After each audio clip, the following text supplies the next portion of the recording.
I think his love in his mind is the same as ruling. I don't think he sees a difference between the two. Yeah, that's right. He I wants think people to bow down. Yeah, I think bowing down to him and being absolutely, what he says, you do it, is his same thing as saying, I love you. Yeah, but how did this guy be what he became? Why do we love him so much? Why does his music transcend, right? Why is he the king of pop? I want to know. The movie didn't tell me any of that. It's like the movie didn't care about any of that, which was the most important thing I thought that a biopic movie should be.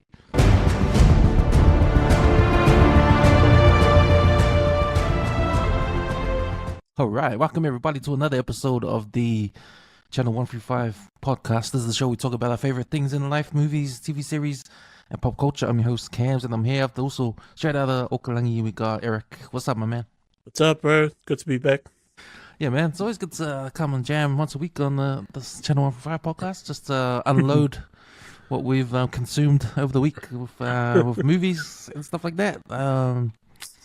Yeah, man, I always look forward to having these podcast sessions. But yeah, man, thanks for joining again. All good. Man, we're gonna get into The Boys. Man, we've been trying to get into The Boys since it started, season 5. We haven't had time, but we finally got time. We're gonna jump on it now. Fortunately, we're up to episode 4.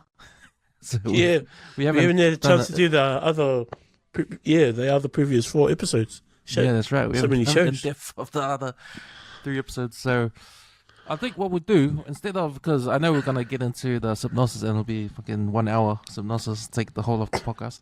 So we're going to do that. I'll probably do synopsis for the latest episode 4 that dropped in the week. And we'll just discuss what we think of The Boys season 5. And then we'll get into the episode 4. Sweet. That's the latest. Yeah, man. But first of all, before we get to The Boys, man, there's a segment that we do on Empty Out the Clip called What We've Been Watching. And we'll steal that for this little segment before we get into The Boys. What have you been watching, man? I've been watching quite a bit, especially yesterday, because some of the shows I've been tracking are concluding, so it's getting to the boiling point kind of styles. And I think there's 3 shows I'm watching that are up to the end of their season. But I started watching The Marshals, the Yellowstone story. Yeah, it's alright. I think there's like 7 or 8 episodes, I can't remember. But there's probably only 2 good stories out of that show. So I was like, I don't know where they're heading with that. I don't know if there's even going to be a second season. Anyway. The other show I was watching too is Euphoria. Because it's come out with a new season. I think there's 3 episodes already on Neon.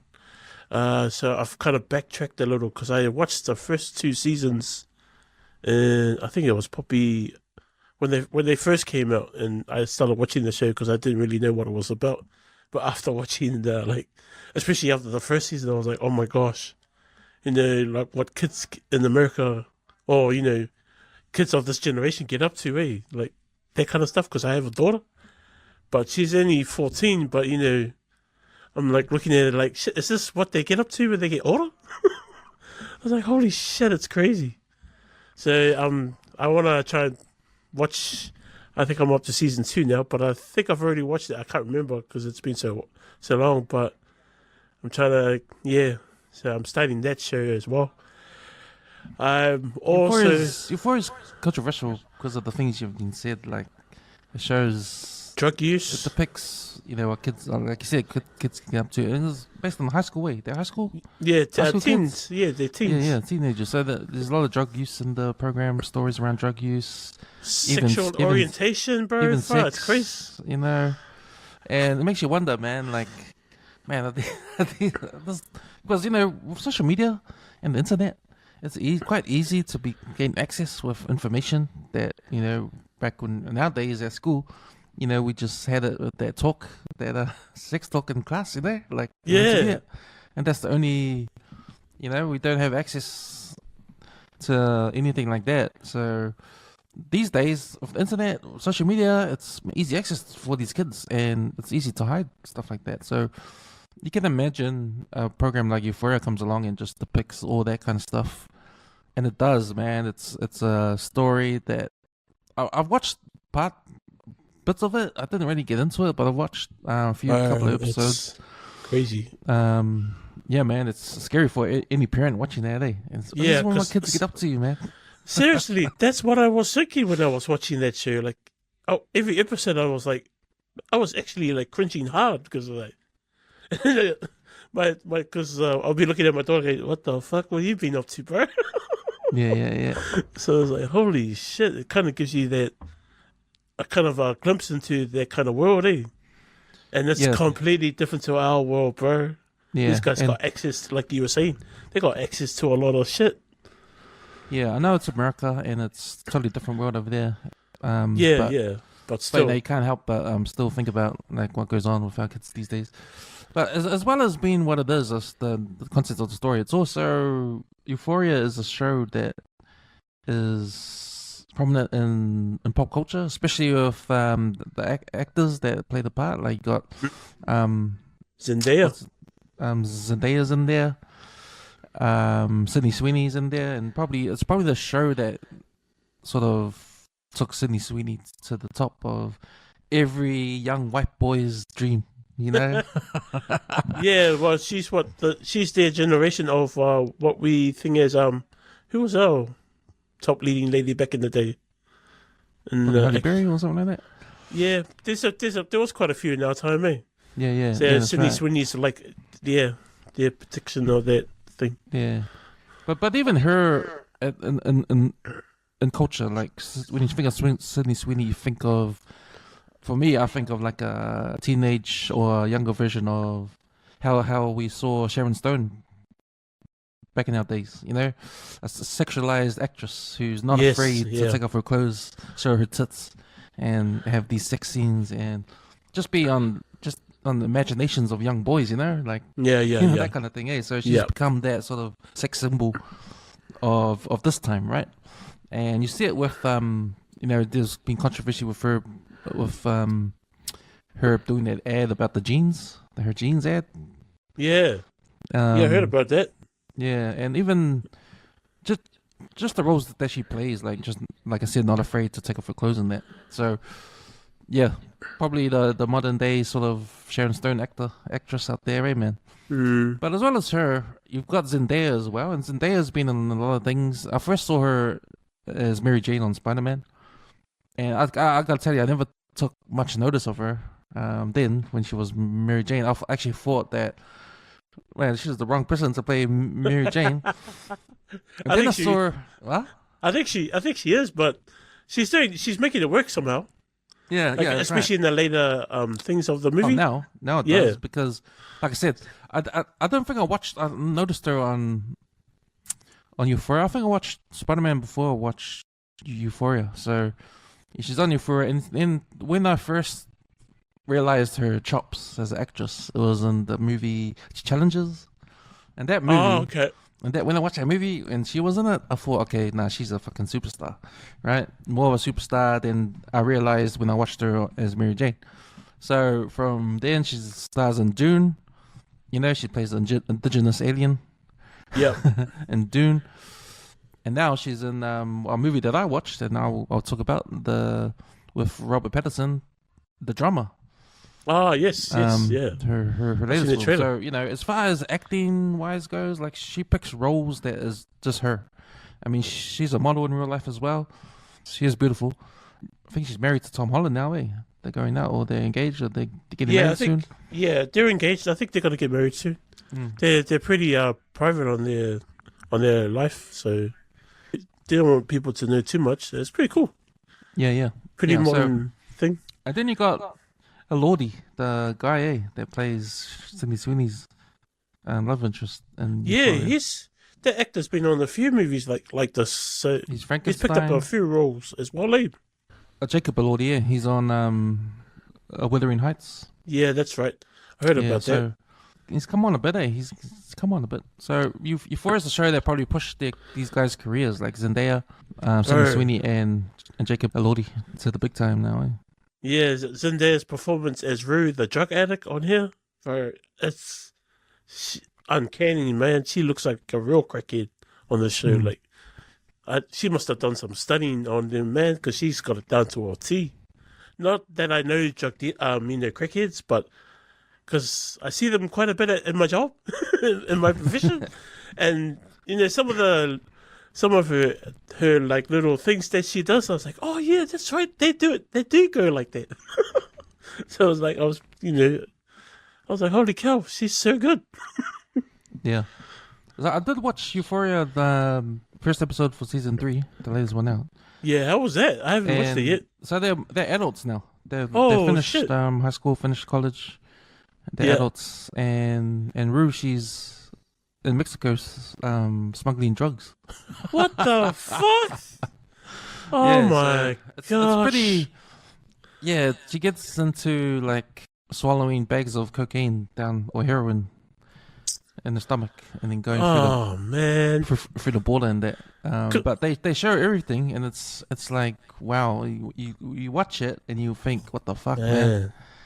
You got Cassie and Nate, who's played by Sydney Sweeney and Jacob Elordi, and I think so Nate, he's taking over his dad's construction business, and Cassie, she wants to be an influencer, and she's on OnlyFans. So don't know if you've seen the scene, but there's a scene where she's dressed up as a dog. Yeah, I think I've seen that. I've seen she's that done on a the bikini ad. and it's got some dog stuff, and she's pretending to be a dog on camera. And that kind of stuff. So yeah, we're talking about the sexualization of characters, and for an actress like Sydney Sweeney, who plays these sort of parts. Yeah. I don't know if she feels right at home. She's just a good actor, bro. In that scene, like it does for her. Her personality as a real person, like what her aura is about as a real person. Like, when you think of Sydney Sweeney, you think of sex, right? You think of her big tits. But no, it's true. You think of what she shows, what she's not afraid to show on screen, and she doubles down on that sort of image. Yeah, you know what I mean. She doubles down on that by playing these parts and saying yes to these parts, and it's interesting that she has the scene. First scene she has is a controversial scene. She's dressed up as a dog, but it is what it is, I guess.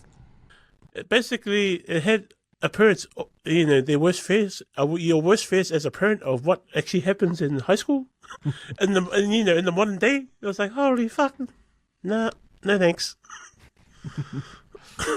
What else have you been watching? I think we're coming to the conclusion on Monarch, the legendary of monsters, Godzilla in that. So that I think that's coming to a close soon. So that show, does it play? Is it in between the movies? Yeah, or is it playing alongside the movies? Well, they've done an interesting thing on that show. The storyline itself, because it's kind of set in the past and our future. I know it's in our past, in our present, and in our future.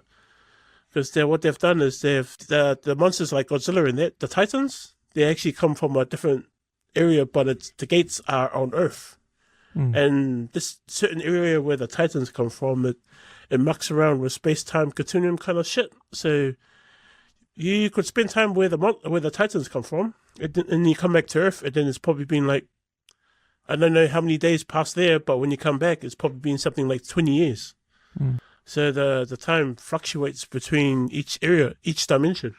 And so they do an interesting thing where to tell the present story, they go back to the past, to the part of the story, and it goes back and forth, but they do it quite well. And then not so much that you get confused, but so much that past story relates to what's happening in the story now. And it's been going like that through these last couple of seasons. So it is interesting, but it's not like a show that's gonna make it in the top 10. But it's pretty decent. And yeah, I'm only watching it because what's her name? The New Zealand actress, Anna Anaswani, I think her name is, if I said it correctly. So she's on there too. She's the leading actress that was on Shogun. So she's on the show as well. Cliff Curtis is on there. He has an appearance on there as well as a CEO of a company that's trying to research on these titans. So yeah, he's playing like a business guy. It's just all about the money. He's quite good too. Quite good on the show. So yeah, I'm enjoying that. But it's coming to an end, so which is good. I need to cut some of these shows off. The other show that I'm really hyped for is Invincibles, bro. Good story so far. That's coming to a close as well. Yeah, not much that can be said about that. It's basically like The Boys, but it's an anime. And if you guys have seen The Boys, you can imagine how gory this show is as well. It's not so much gory in this latest season of The Invincibles, but it's I think it's the story's coming to an end for Mark and his people, or his Kryptonians, or whatever you call them, the Vegetamites, sorry. Their versions of Kryptons. I think that's about it. I think there was another, Maul. Bro, what do you think of Maul so far? I love it, eh? I love it. I love Maul. I love the animation, and I love the story too. Yeah. And I love how dark it feels, even though it's animation. You know what I mean? Like, yeah, I like the characters. I like this character that's like a cop, and he's being sort of overruled by the Empire, who makes an appearance. And one thing I gotta say, like when the Empire shows up, it's badass, right?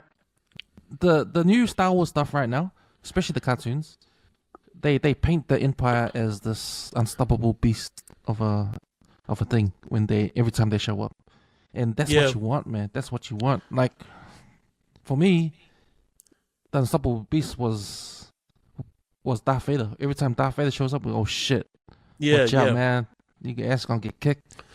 And, because you had Darth Vader do that, you didn't give the Empire, when they showed up first, that much of clout. Yeah. But man, the way they did the build up the story, because they did it the previous episodes where they said, oh, we're supposed to report it to Empire. Nah, we don't want to get them involved. So already you're doing this mystical thing with the Empire, this badass thing that you can't report on because they'll come and they'll take over, and we don't want that. They built it up until that point. When the Star Destroyer shows up last episode, you're already in your mind thinking, damn, things are gonna go down. Things are going down. So I love how the story does that. Because I love this sort of era in the Star Wars timeline. Because we haven't seen much of the era after Mandalorian. And when I say the era after Mandalorian, I mean the era of the First Order. Yeah, because the Mandalorian's before the First Order, right? Yeah. That's right. After Mandalorian's Jedi. before the First Order and after Jedi. I'm loving that era too, because it's got the remnants of the Empire, and the Empire is scattered all over the galaxy and trying to rebuild or trying to put the pieces back together the best they can. Yeah. But they're still involved somehow. But, this era in Maul, we're just after the Clone Wars, and we're before A New Hope, so we're 20 years in between. We're 20 years in between. This is Maul trying to build a criminal empire, a criminal empire, to take his revenge and build a criminal empire. So that will tie into the Solo movie somehow. Yeah, so I'm loving that story. I love where we are right now with Star Wars, with this animation, this more series, and I hope it continues, because we talked about the departure of Kathleen Kennedy, who's taken Star Wars since they were sold to Disney from George Lucas. So yeah, I hope this is a start of something with new ideas and a new direction for the Star Wars franchise that's been disappointing. Fuck yeah. Especially for us fans, man. Yeah, and I don't know why, but I always compare the show now to the Acolyte. For some strange reason, this is supposed to be the Acolyte, I reckon. But I don't know why I think like that. It's way, way better than the Acolyte. Yeah, like you said, the fight scenes and the visuals, bro. The red and blue. Oh my god, it's next level. It just gets better and better. Yeah, So, the story's so good. Mm. Depiction of the Empire, I like it. How, yeah, like you were saying, it's all built up from the Clone Wars. They just doubled down on it this time. Man, the Inquisitor, he's so cool. Monarch. yeah, because I think the Inquisitors are around the first half of the Empire, because you don't see them again in New Hope, so they're gone already. Yeah, So, I know Ahsoka's taken out a few already. Because I think one of the Inquisitors that she did take out will end up in the storyline, if I'm not mistaken. hmm. But man, like you were saying in our chat, I hope Darth Vader makes an appearance. And there was someone as deadly as Maul. You would think that the Emperor will send Darth Vader to make sure everything goes down properly, that the job is done. Oh, that's interesting, because at the end of the last episode, the Inquisitor goes back to the Star Destroyer and has a video conference with someone. They don't reveal who it is, and he says, Yes.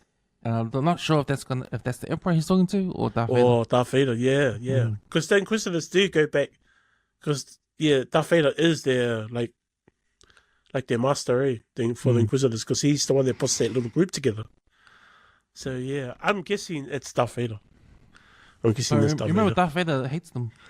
Hates the Inquisitors? Yeah, it's the Emperor's idea to have the Inquisitors. But Darth Vader hates them because they're not true Sith, and they just know how to use the Force. They just know how to use the dark side of the Force, but they're not true Sith, and that's why Darth Vader hates them. Oh, okay. Because Darth Vader, I think, because this is from the comic book, so Darth Vader's like, why do you need Inquisitors? I can take them all, you know? Oh, okay. Okay, so I retract my earlier comment. So obviously it might be the Emperor, and Darth Vader will just come because he's jealous of the Inquisitors. Well, it might be Darth Vader. Yeah. Because Darth Vader is forced to have the Inquisitors go around and hunt the Jedi. Mm. Yeah, well, he's still looking for Obi-Wan, eh? It's funny, everyone has their effect on these guys, eh? Even Darth Maul's looking for him. Yeah. Obi-Wan.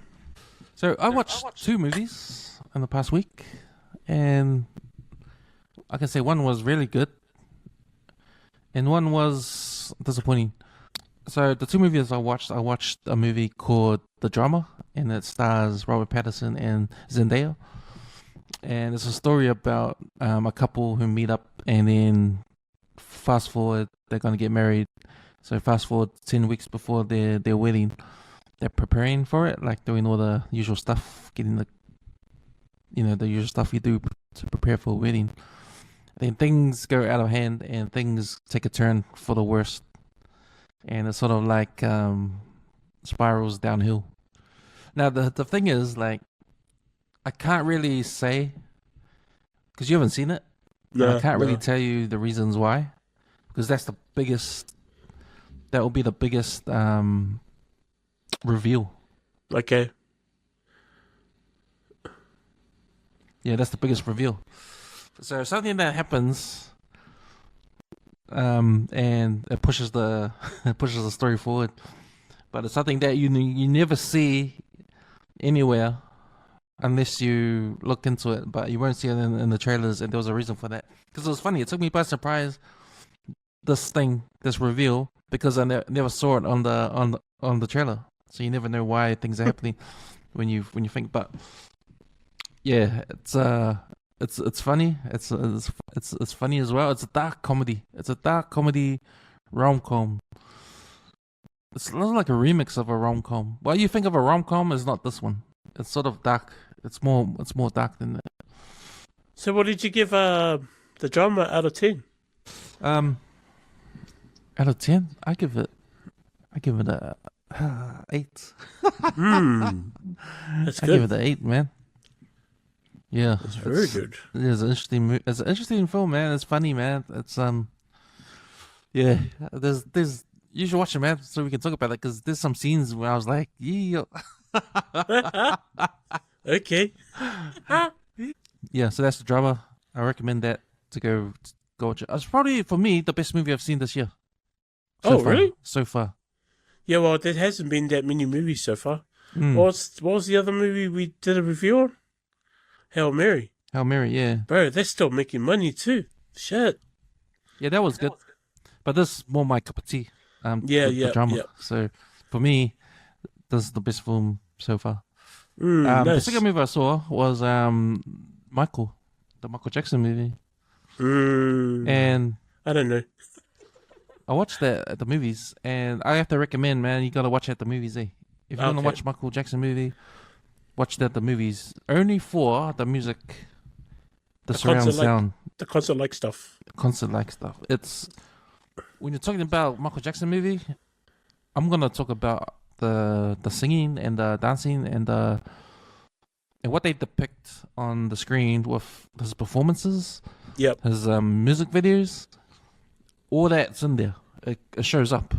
It's there. And Jafar Jackson, who's Jermaine Jackson's son, who's Michael's nephew, he is fucking phenomenal, bro. He is Michael Jackson. Like everything about Michael Jackson, you remember, you see him do it on the screen, and it is amazing how accurate his dance moves are. Even how he talks. Being his family member helps too because he looks like him. Everything he when he performs Michael Jackson on the screen, you can't believe how accurate it is. Oh. He is the man. He is the man, and that performance, that is the best performance I've seen. And that's his first. And that's First his time first time acting, no, bro. So Holy! I actually thought when I saw the trailer, I actually thought it was an actor, and I was going, "Far out! That's a pretty good likeness to Jackson." I didn't realize he is a Jackson. So yeah, I got all that, man, and it's amazing. When the music comes on, when the music happens, I can't help myself. I was at the movie theater, couldn't help myself dancing in my seat, bro. It's man, when you hear Michael Jackson music, man, and surround sound, and man, the beats and everything, you just can't help but like move. So I was moving in my chair, man. It was mean, to witness all, to experience all that, right? And you do. From Off the Wall album, the music comes off there. Don't Stop to Get Enough. To Billie Jean. Billie Jean. Oof. His performance at the Grammys when he's on there on stage when he's dancing. Yeah, man, and the making of the Thriller album, and then the end is the Bad album. So yeah, when his performances come on, it's awesome. It's awesome. Oh wow! Nobody wanted to go check out.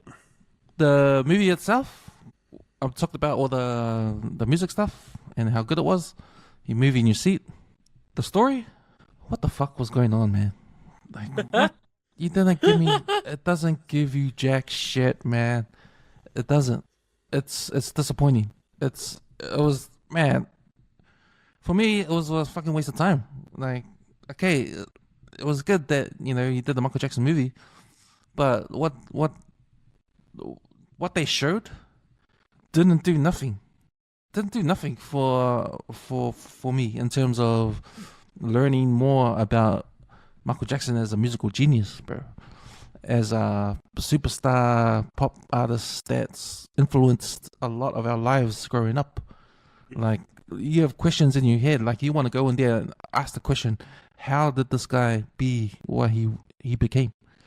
Why do we love him so much? Why does his music transcend, right? Why is he the king of pop? What is it? I want to know. The movie didn't tell me any of that. It's like the movie didn't care about any of that, which was the most important thing I thought that a biopic movie should be, right? When you look at the biopics in the past, like Walk the Line with Johnny Cash, Yeah. Even the Bob Dylan one that just came out with Chalamet. He played Bob Dylan in that film. Like those films, they answer the questions for you. They answer these questions for you.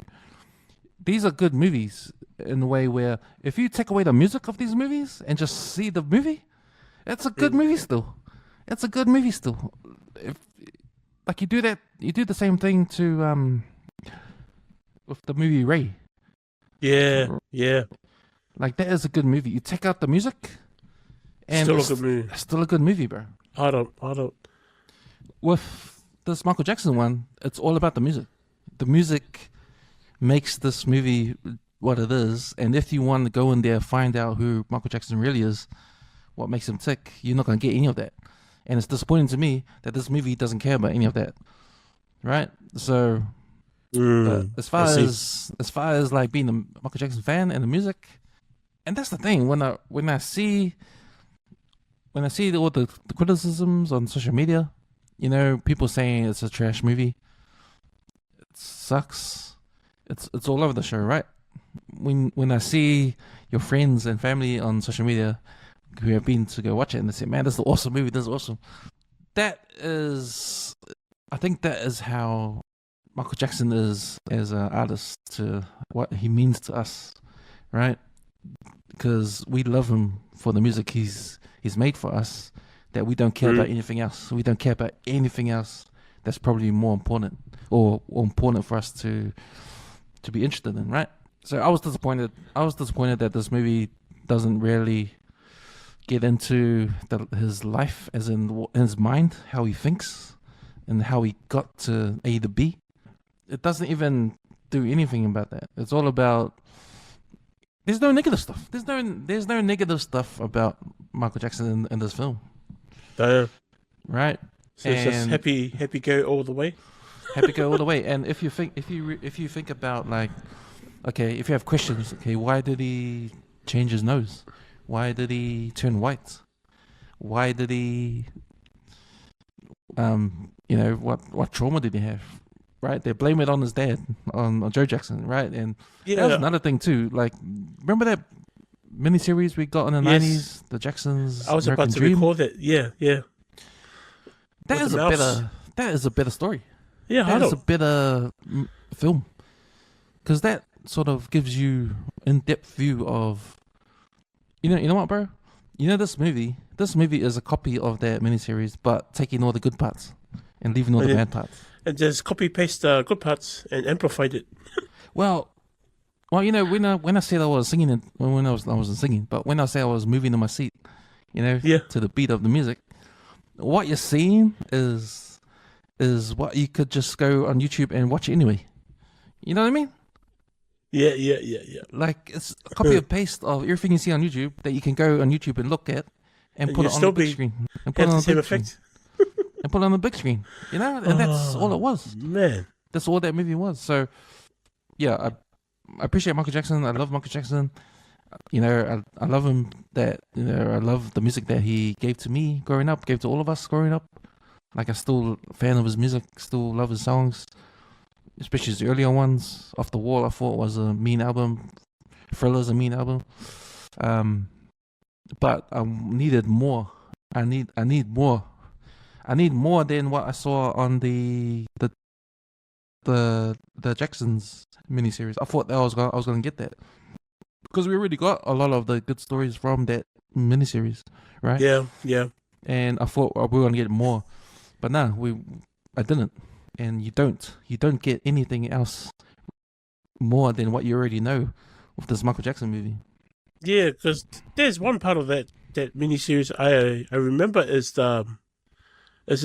he had like a rat friend, the little mice, when he was young. Ben. I remember that scene, and also the scene where he catches his hair on fire in one of his performances, and somehow that kind of had some kind of skin thing. What the reason why his skin was white, some of the shit. So yeah, you're right about that TV show. I remember that more actually than anything else. Yeah. Man. So, yeah, I'll give it 3 out of 10. Oh, it's funny how I said earlier after, you know, I said, oh yeah, I'll go check it out. But now after you said that, maybe I should wait until you finish.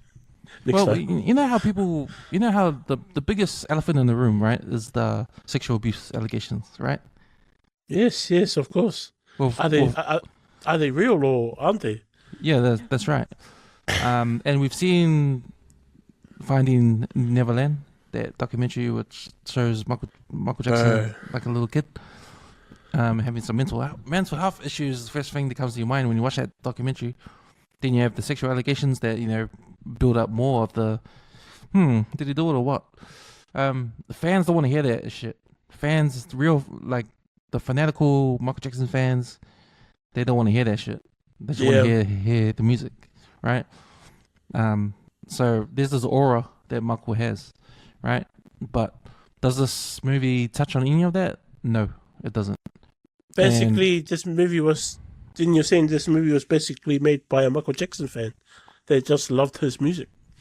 Well, the family's executive producers. Oh, okay. And they got his nephew in there too. So there's always going to be a bias approach to this film in terms of how the family wants to show. So I don't know if because you know that the family is involved with this movie, executive produced this movie.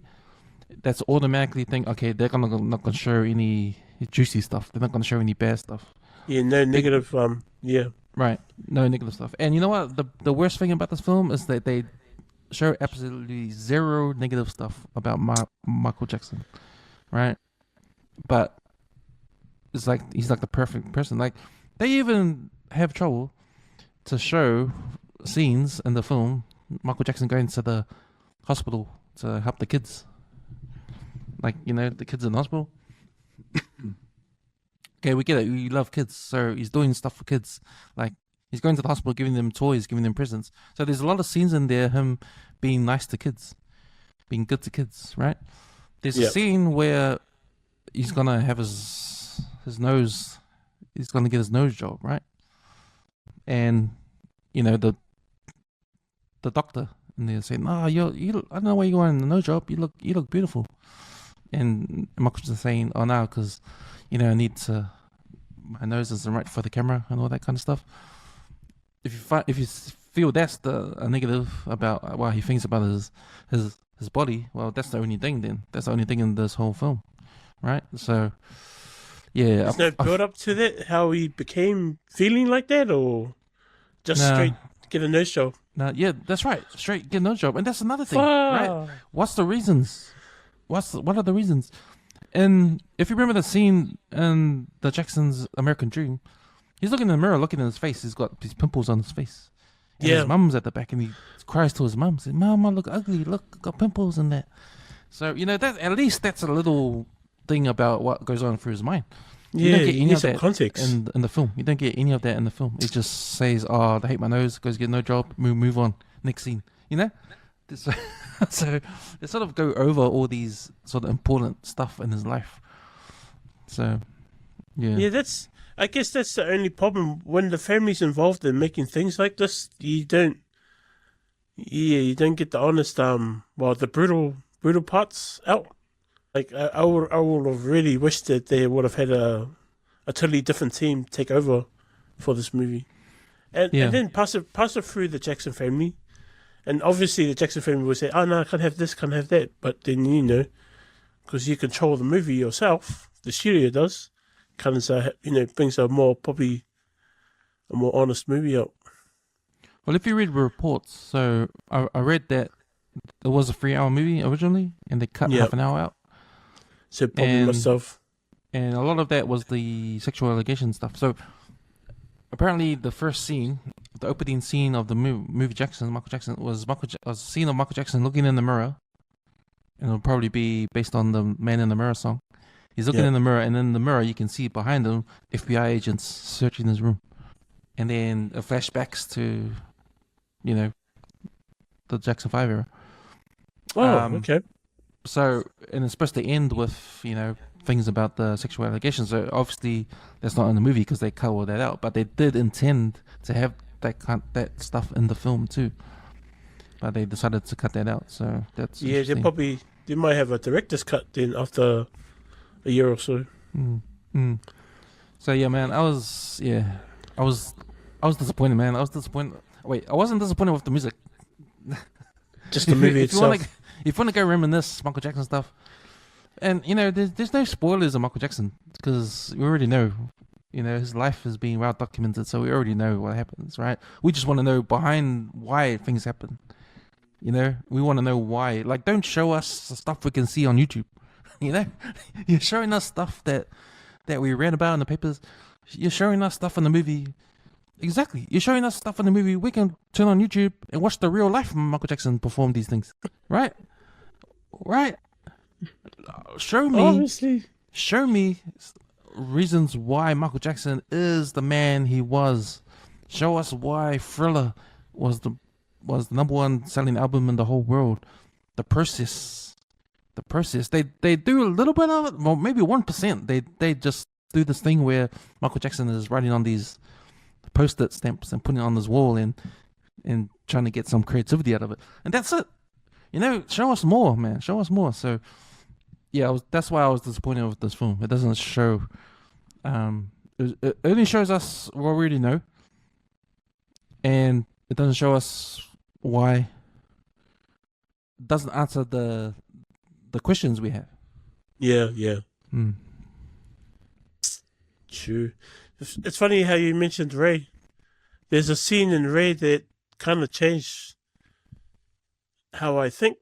It was the scene where I think Ray, the Jamie Foxx acting as Charles, is in the bathroom, and he's kind of having a moment where he's on the downs. So I don't think he's taking any drugs at the moment, because it says that he's a drug addict in this movie, and he has a premonition of his not a premonition, probably imaginary thought of his mother, and his mother says to him, "Don't be a slave to no one or nothing. Don't be a slave to anything." And then, man, that comment right there, it made me stop smoking when I saw that movie, because I didn't want to be a slave to the cigarette. So I was like, shit, it was a very powerful movie. I really loved that movie too. Yeah. Like, Jamie Foxx was awesome. But yeah, I just want to put my 5 cents on that. Yeah, well, Michael isn't that movie. Yeah, obviously. It should be. It should be. But yeah, something like that, eh? It wasn't. Something life-changing. Okay, let's get into what we came here for. The boys. 1 hour later. 1 hour later. Okay, so, man, we're up to episode 4 of The Boys, and we missed out a whole 3 episodes. Yeah. So I won't go too... you know what? I'll miss out 1, 2, and 3. We won't do the breakdown of the episode, but I will break down episode 4. Alright, so spoiler alert, if you haven't seen the episode, stop this podcast right now, go back, watch The Boys, episode 4. We're about to break it down on the channel 135 episode recap. Spoiler alert! Spoiler alert! Spoiler alert! Spoiler alert! Alright, episode 4, King of Hell, directed by Karen Gaviola, written by Jeff L. Homelander, who has developed a good god complex, tasks Firecracker to present him as a god as she involves Ashley and her husband, Father. The boys, still without the virus, go to Fort Harmony to find the V1. There, Frenchie discovers toxoplasmosis in the air and realizes he is immune due to his past drug abuse. They find out that the soup bomb site has taken all the V1 virals, and after a tense exchange, the team brutally fight. Homelander and Soldier Boy arrive, and Homelander mocks him, saying he injected himself with V1 because he felt inferior to his brother. Soldier Boy locks Homelander in the chamber of enriched uranium to prevent him from getting V1. Frenchie finds the source of the toxoplasmosis and takes Soldier Boy to it, revealing it is Quinn, with whom he had a past. After Frenchie provokes him, Soldier Boy kills Quinn, returning everyone to normal. Homelander breaks out of the chamber and spares Soldier Boy's life after seeing him vulnerable. Annie meets her father, who admits he always loved her, and reunites with Huey. At a church service, Father proclaims Homelander as a prophet of God. And that was your episode recap. Right, this is the last season for The Boys. Yep. So I guess we're counting down to the death of Homelander and how that's going to happen. But how are you liking this season, bro? Because The Boys have always been about that, oh my gosh. Like, you get that first episode and everyone's like, oh my god, especially on social media. Especially in the first couple of seasons, right? It was like, oh shit, did that really happen? Did I really see that? This season is like a little bit different from that, eh? It's more deeper in the storyline. Even with the characters, the story of the characters now. their character arcs have completely changed. And they're really doubling down on that, like on the story and these characters. Like it's like they're sending them off in a big, massive kind of goodbye celebration type thing. Yeah, I'm liking the season name for the story itself. There is some oh my gosh, but it's not as much as the previous seasons because we all expect it. We're all expecting this, and I'm sure there will be some oh my gosh shit happening later on. But yeah, for the story itself, I reckon it's really good. Every episode is like upping from the last.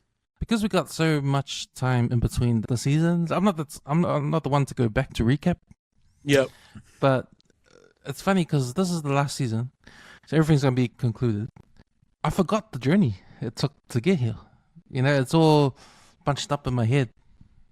It's funny because with a character like Homelander, like an evil character like Homelander, who Anthony Starr is just doing a phenomenal job playing him, right? And I'm scared for Anthony Starr that he plays Homelander so perfectly, so great that he might end up just being like a typecast kind of actor. Are you talking about the Superman curse? Yeah, the Superman curse. Yeah. So I hope that's not the case. With Carl Urban, he's been in a lot of things. He's Judge Dredd as well. So yeah. So it's only added to his acting, like his acting attire for Urban. He's all right because he's done all these other shows where thing hasn't really. Yeah, his like even in his TV show, I forgot the name of the TV show, but his character is similar to Homelander without the superpowers. He has the bluntness and the kind of psychotic. I mean, there is some kind of moral ground with his character in that particular show. I forgot the name of the show. is it Banshee? Yeah, that's the one. Where he becomes a cop of this little town. Because the actual sheriff actually gets shot in the lunch bar or something. And he happens to be there and he takes his identity and all that hurrah. But the character similarities where he's very blunt and, you know, fuck you, I'll do whatever I want kind of style is kind of similar to what Homelander is. So yeah, like you're saying, he's probably that's why they casted him for that maybe because of that particular trait. Yeah, so he's done a good job being a Homelander, and if I can remember, like the journey we've been on with the boys up to season 5, I know for a fact Homelander, Anthony Starr, steals the show every time he's on screen. Like he's a villain that's up there with man. Bro, to me, I think he's his own. Like he's in his own category. Yeah. Fucking I mean, hell. he's the type of character you love to hate, but he's not the villain like you love to hate, like Game of Thrones villains, like King Joffrey. He's not that kind of villain. Like King Joffrey does a good job. The actor that plays King Joffrey does a good job of being someone you absolutely fucking hate. Yeah. Right. Yep. There's no coolness about him. There's nothing cool about King Joffrey. You just fucking hate him, right? Yeah, you and want the actor that plays him plays a good job. Yeah, doing that. Similar thing to the bastard, that villain who plays the bastard. Bro, he was probably the most hated character of all Game of Thrones. Something. Oh, well, I forgot his name. I forgot the character's name. Yeah, but I remember that Battle of the Bastards. Yeah, but he's more towards where Homelander is as well. Like he is a hateful character. He's a character you love to hate, but he also plays a perfect villain, a cool villain, and Homelander plays that cool villain too. Darth Vader's a cool villain. Yeah. So that's probably the type of villains, like the Darth Vader type villain is the kind. No, don't die. Yeah. As for the Game of Thrones one, nah. Let that guy burn in hell. For me, especially as King Joffrey, he was that guy. Yeah. Homelander doesn't make that guy. He's cool. He's cool being a villain. So, but Anthony Starr's performance as him is phenomenal too. So, you know, he's like I said, he steals a scene every time he's on because he's unpredictable. Yeah, he's unpredictable. You don't know when he's gonna laserize someone. You think he will, but he won't. He doesn't. He's just a frightening, terrifying character. Eh? He's just terrifying, right? Yep. But he's also this weak sort of little kid inside. And there's reference to that all the time when he's confronted with his enemies. They always talk to him like, under all those superpowers, you're just a weak little boy. You know, that kind of thing. Like, if this latest episode, he's been told that. And even with the death of A-Train. So, yeah. you know, this... If anything, you didn't know this was the last season is when some of the main characters get killed, and A-Train was the first one to go. It probably probably makes sense that he goes because his character has done all he can for the show. Yep. And there were signs in the first episode. He goes to see his brother in France. His last meeting with his brother in France, he does the last final act of helping out the boys, right? And he reveals to be the traitor to Homelander, and Homelander chases him through the woods. But the cool thing in that scene when A-Train dies is when he trips up, when he avoids the girl that's there in the woods. Yep. And he avoids her and he trips. It reminds him of the first season. And if you think of that's right. The first scene when he kills Huey's girlfriend, he runs through her, says sorry, and moves on. Like, he's not a good. This is like his redemption. Right? Yeah. He's got that bit where he avoids hitting to that girl, killing that girl, but because it's irony, right? Homelander catches up to him because of that. Yeah. He even tells Homelander to his face that you're weak, you're nothing underneath all those superpowers. Yeah. And his neck gets broken after that. That's what I was talking about earlier, like how the character stories are more in depth, and the A-Train one is one of them. Like, that scene alone was like, holy shit, you know, because you can see it on A-Train. He's like, nah, like, what the fuck was I scared of? You're just a piece of shit. And even though that thing, like Homelander broke his neck, he was just like, he was still giggling. And that really got to Homelander in the psyche, because he was just like, what the fuck? That guy was still laughing at me. Punk ass. Yeah. So it kind of riddled him for a bit, even though, especially the scene with him at the church. And he's like, man, he was like, because basically A-Train was his right-hand man, right? And so he was just like confused why A-Train felt like that against him. And it's like, obvious, bro, you're just sick. You need help. Even with the other... Oh, you mean the Seven? The Seven? Who's the Aquaman guy? Oh, the Deep. Fuck, bro. But you know how earlier we were talking about the guys we hate? He's one of them right now. But what's funny to me is that podcast he has with... with Black... Black Noir? Yeah. I was like, who the fuck wants to listen to that shit? It was funny in the podcast. So, yeah, it's and it's interesting the progression of the villain Homelander. Like, it makes sense that he sees himself as a god, and he wants to be a god. And this is the ultimate sort of ceiling for any villain, right? Like, we see his progression earlier. Like, he's the leader of the Seven. He wants to be loved by everyone in the world. He wants to be the leader of the free world, America. He goes into politics, that sort of thing. And then what's the next step is divine intervention, right? It's God. So this season, he wants to be God. And we'll see what happens if he gets the support or love from the people, because that's been his thing, eh? That's been his character thing, and probably his character flaw. Like, he wants to be loved. He wants the world to love him. Yeah. But he also wants to oppress people. He wants to be the ruler of everything. He wants to rule the world, right? I think his love in his mind is the same as ruling. I don't think he sees a difference between the two. Yeah, that's right. He wants people to bow down. Yeah, I think bowing down to him and being absolutely, what he says, you do it, is his same thing as saying, I love you. Yeah, but the way he goes about it is he's frustrated that it doesn't work. Yeah, because exactly. Because that's not the way it goes, bro. And he doesn't care. Like, he wants to force people to love him, eh? But then he doesn't want them. He wants them to love him naturally. Yeah, so he fails every time. unconditionally. Like, that's right. Because he notices is like when Firecracker and that day, the lady that's doing his makeup just before the interview, and he's like looking at her, you can hear her heart, and it's racing like 100 miles per hour, and he hears the same thing with Firecracker, and he's like, "Fuck all these people! They're all around me. They're all scared of me."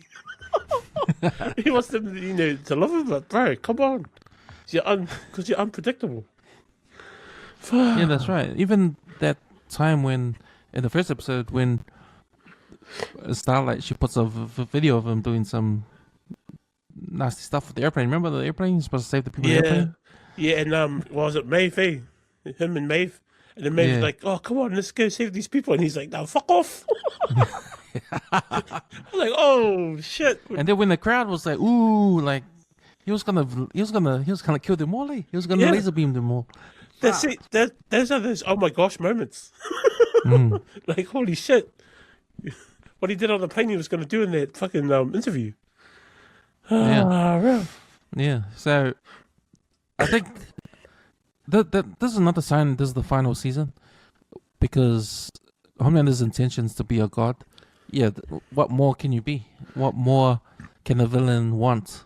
Like, after ruling the world, or, when you think of those James Bond villains, they want to rule the world. Like, what's the next step after you have ruled the world? So, what's the next step for being God? Like, that's the highest you can actually be, right? So, yeah, you will see where it makes sense for him to go there, for Homelander to think himself as a god and try to convince the world that he is a god and be a god for the whole world. Yep. So, yeah, there's nothing more you can do before that. So we will see if the people adhere to that or not. Yeah, well, because the only reason why he came to that conclusion, because he finds out, how he puts Homelander, his father, Soldier Boy, into the path of the virus, and then not realizing that Soldier Boy was immune to that V1 virus, because he had the first generation of what that formula was. So, that's what, because of his young age, and he's pretty much invincible to everything, apart from getting ripped apart and shit. But yeah, he can't get sick and he can't age. So because now Homelander sees that, he's like, "Oh yeah, I can be a god now." That's probably the only reason why he thought that. I think other than that, he would have just went, his basic goal, I think, is just to get rid of Huey and Butcher.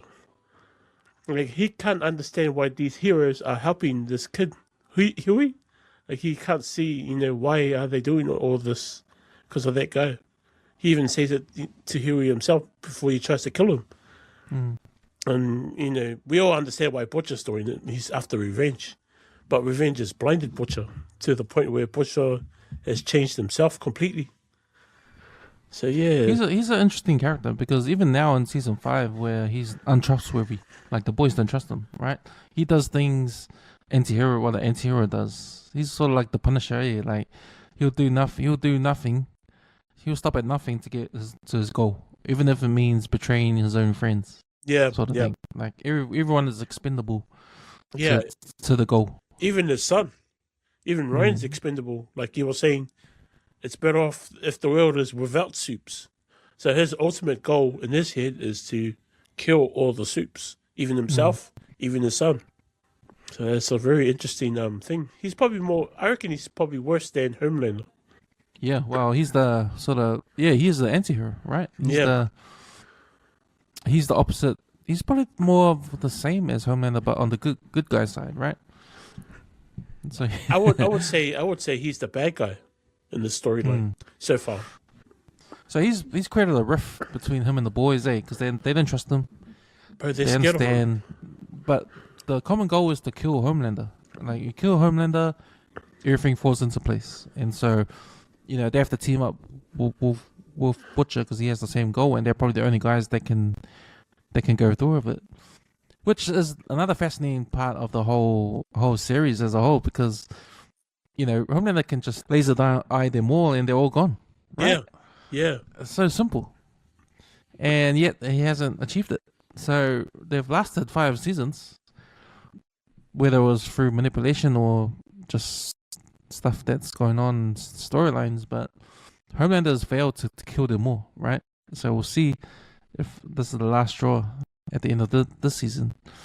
No, it's been a great season so far. It's been good, especially, and I think it's because we all know it's the last season, so everything has to build up to the climax there. Everything has to fall into place, and the way the boys are now, with their relationship right now, it's strained, and that's a good thing because it makes the characterization more important to how they get around it. Like the redemption arc happens again with are the boys going to come together as one, not only for the common goal of killing Homelander, but for looking after each other, right? Are they going to get back to it they were in the start? And that's interesting. Yeah, because you can already see in some of the character arcs there, like Kamiko, she can talk now. And she wants other things besides this superhero bullshit. So she's already said to Frenchie, like, she wants, to do the other family, more wholesome stuff, eh? Like, actually have kids and all that kind of stuff. Because I think she was trying to hint that to Frenchie, and Frenchie's like, not really, I still want to do all the superhero stuff. So, yeah. You can kind of see that happening and see where it might be heading. But in the end, I think I got a funny feeling most of them are going to die. Yeah, how many episodes on this? I'm not sure. Probably another 4 more or another 5. I don't think there's very 8. many. Oh, so There's another 8. 4. So we're halfway. Already? So this episode, episode 4, so we know there's like a virus, right? There's a virus that can kill soups. Yep. And so that's the way to kill Homelander. So they're after it, and Homelander's after it too. And like you say, there's a serum, make him invincible. Yeah, there's a serum that makes him invincible, and all that stuff. And then, they've lost the virus because what's his name? The scientist destroyed it because he found out that Butcher was the one that filleted his partner, Victoria. I was like, what? He didn't even tell him. Because the daughter relays the message to the father, right?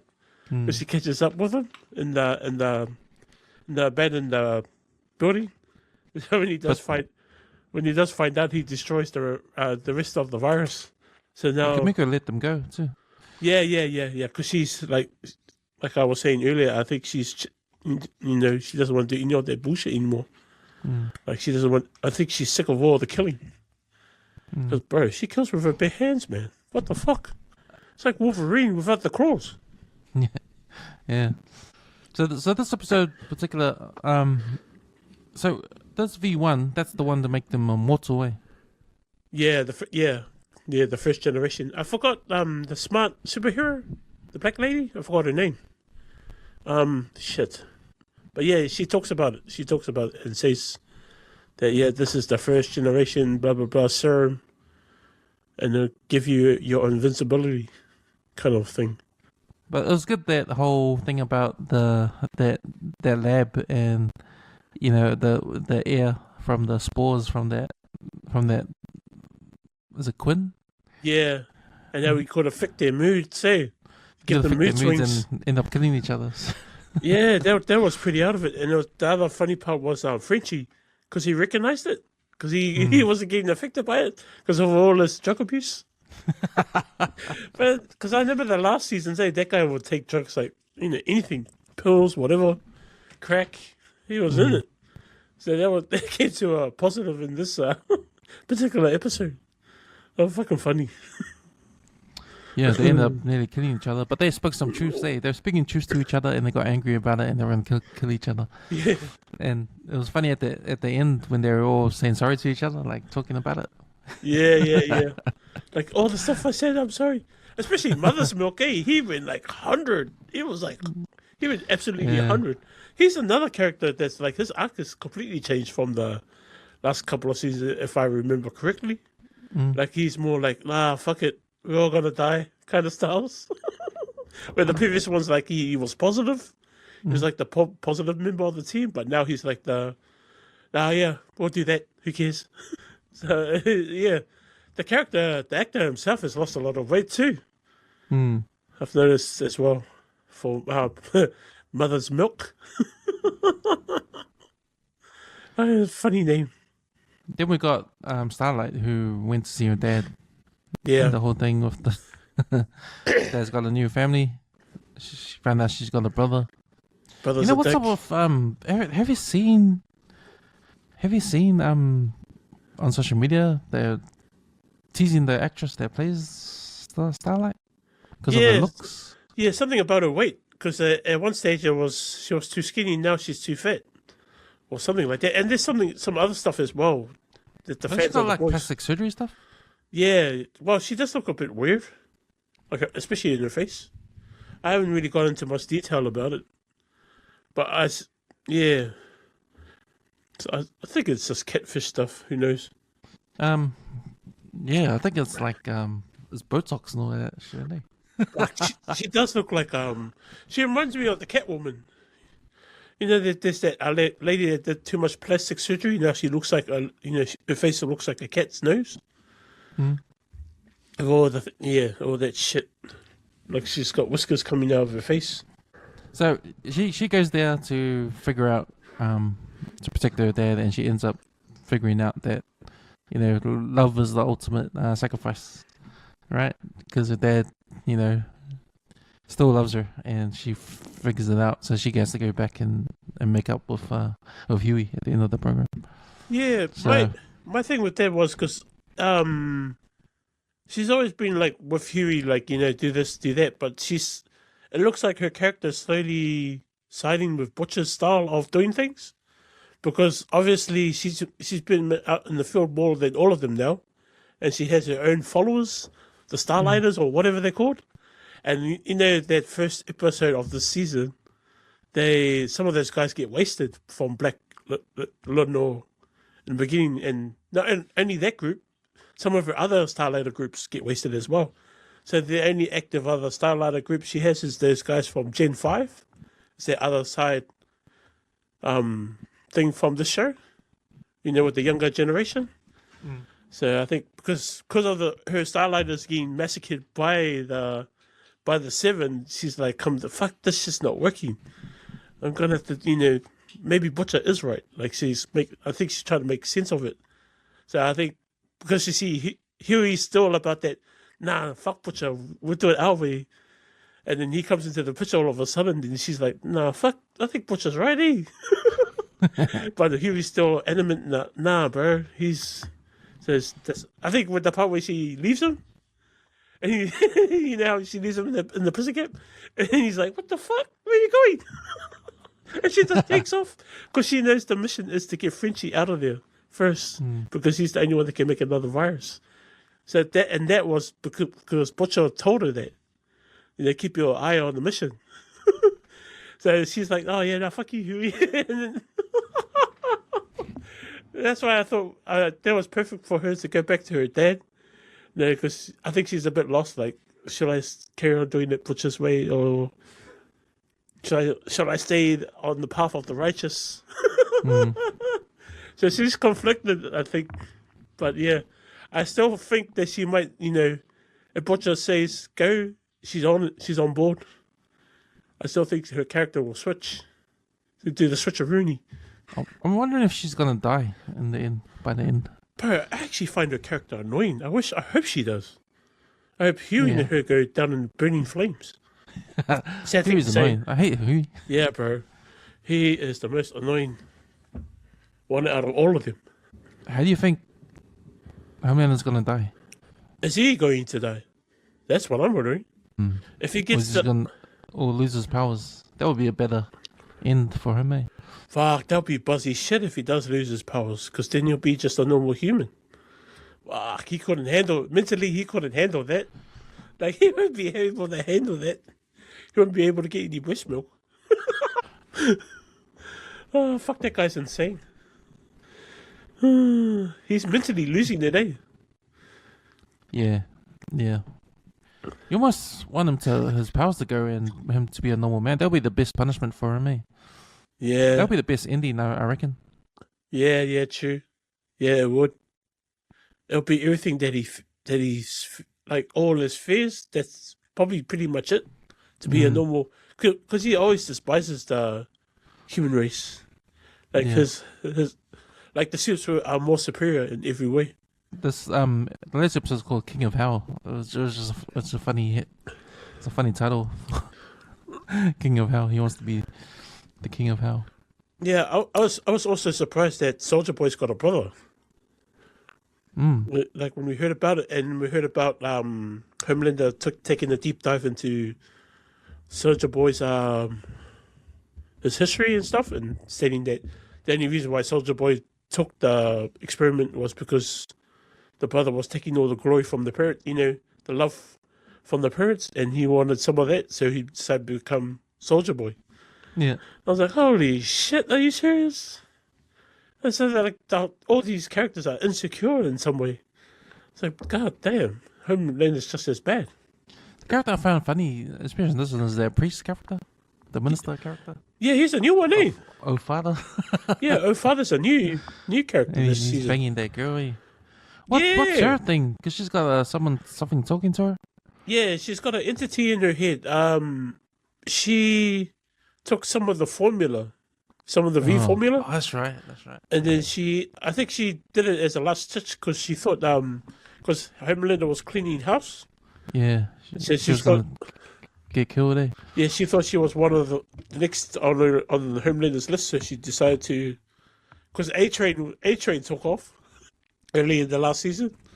So he took off and she's like, no, help me. Oh, fuck it. I'll just take the formula. And she comes with a second brain. Like, ugh, yuck. That guy still, that priest guy, he's still benching with it. And he sees the other head on the back of her head. I was like, ugh. What the fuck? Guys are crazy.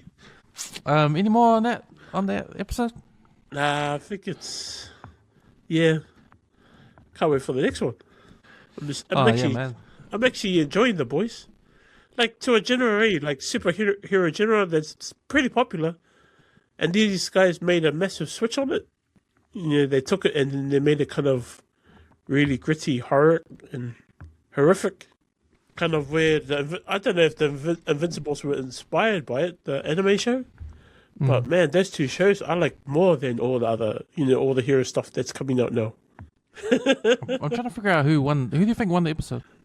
I think out of the 4 episodes we already had, fucking Homelander's killing it, pretty much, like you were saying.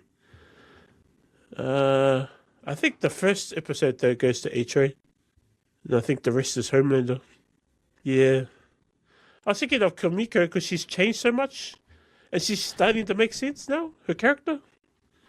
Yeah, well, her talking, now we get a proper perspective where she's coming from. Yeah, yeah, exactly. Now that she's talking, we understand her more. But it's funny, Fredgie still does the hand signals now and again, especially when she was, in her mind-spinning anger moment. And you try to do the hand signals like, hey, you okay? She's like, no, I'm losing it. Nah, man. Well, yeah, man, I can't wait for the next episode. Actually, I can't wait. I actually can't wait to the end because I want to know what happens. I want to see what happens. Yeah, I want to see what happens with Ryan. If he... I don't think he's going to side with any of his father figures. Like, obviously, he hates Homelander. And Homelander beat the shit out of him in the last episode. He doesn't really trust Butcher. So, he's probably... The interesting thing about Ryan thing is somebody brought this up on the internet somewhere. I read a comment that he's the only superhero out of all of them that was actually born a superhero. He wasn't given the formula. Right. Homelander had Thing Butcher's partner, and then she had the baby. So he's the first superhero that was born naturally. So supposedly he should be the strongest. Maybe he's just too young. He hasn't fully formed his strength yet, eh? Yeah, it kind of sounds similar to Mark in the Invincibles, where his powers haven't fully matured yet. I need to go back to watch the Invincibles. I watched season 1. Yep. And that was it. Do I need to watch season 2 and 3? I don't really think so, because they kind of drag. This season is more in tune to. Are we on season 3? I think so. I just need to check my list. I'm just looking at it now. We are on. Yes, we're on season 4. Oh, yeah. I'm on season 4, episode 8. So I think there's one more episode or 2. Not sure. Because this story is more in tune to Nolan's people, the Vegetamites. So, yeah, it's coming to an end. Sweet. We are coming to an end too. Far with this, everywhere. All right, we'll be back to do Daredevil Born Again season 2. Weswes, y'all.